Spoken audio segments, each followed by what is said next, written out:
I'm off the water. I've got to do a little bit of boat maintenance. I had to get the trailer fixed as well as, and actually I had Blue Streak weld me on a new trailer support bunk. So that was helpful. Those guys are awesome. Not sponsored.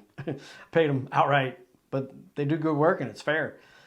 All right, so I thought I would talk about the speckled trout spawn that somewhat just happened, but a lot of people are holding up fish and reporting she spawned out because she's a little bit not as heavy as she was this winter. All right, so here's some things to know. Let's start with, is fishing around the speckled trout spawn the way to catch a big one in the summertime? I hear this all the time. And if you want to catch a big one in the summertime, find where the speckled trout are spawning, and you're going to find yourself a big girl there. It's not how we catch big trout, guys. First of all, they just spawn in current near where they've been feeding. Male speckled trout get out in the current, and they start croaking. And this is all after dark. All right, different moon phases, things like that. But all after dark, and males get out there and start grunting and croaking. And the females of the area come to that, all right? It's not like a bay-wide event. It's not like they throw a rave or anything like that. Throw some suds in there. It's a good time. No, that's not how it happens, all right?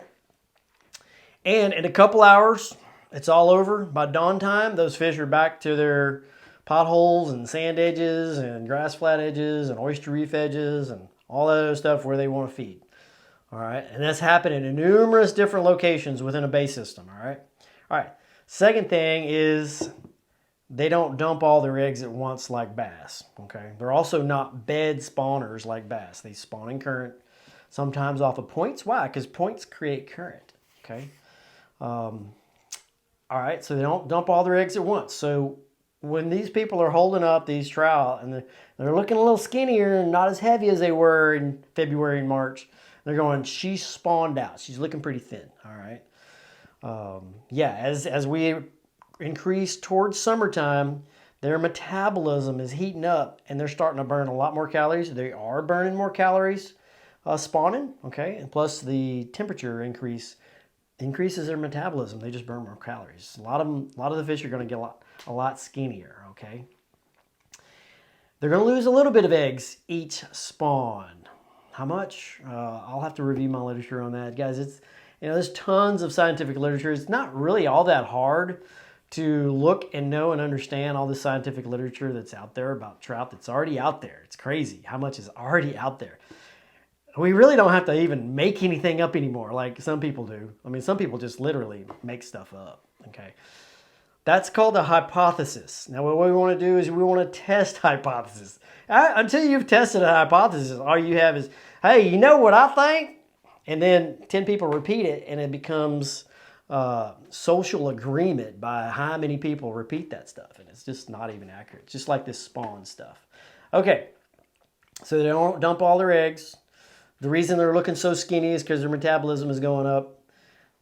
Okay, could be a function of what they're eating. Certain fish, like our grass flat trout, don't necessarily in the summertime eat a lot of high caloric content protein.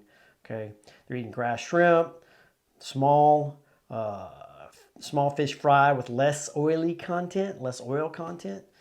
Those trout that are staying on the menhaden, the glass minnows, and those type of oily species can retain their weight.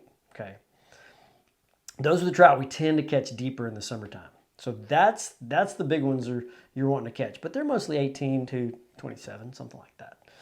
Occasionally, rare big girls caught in the summertime, and it's not a heat thing. There will be big trout caught all summer long, but it's not about being around the spawn. Okay, it's about knowing where they live and hunting that, and understanding that, and understanding their patterns during the summertime. All right.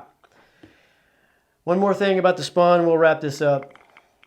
All right, guys, so don't fish. Don't try and locate the spawn. It's not around grass. Now, a lot of people will come out and go, they like to spawn around grass because their fry gravitate and go to the grass because that's what they need to survive. All right, so what about those upper coast trout that don't have any grass? All right, so that's not a thing. All right, so at first, those eggs are just floating on the current. You got to have enough salt in the water. Gotta have a minimum salinity for them to float in the current until they hatch, and then they're going to hatch out. And the current's going to wash them where they go. And sometimes that's back into a marsh pond, into marsh grass. Any type of structure gives a tiny juvenile, pre-juvenile speckled trout something to hide in, okay?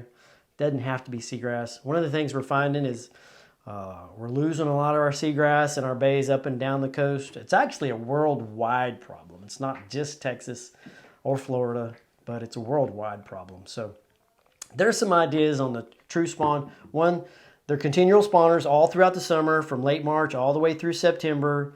You're not going to catch a big one just by focusing on where you think they're spawning. You can catch some good fish there, but it's not like the true way to catch a big one, okay?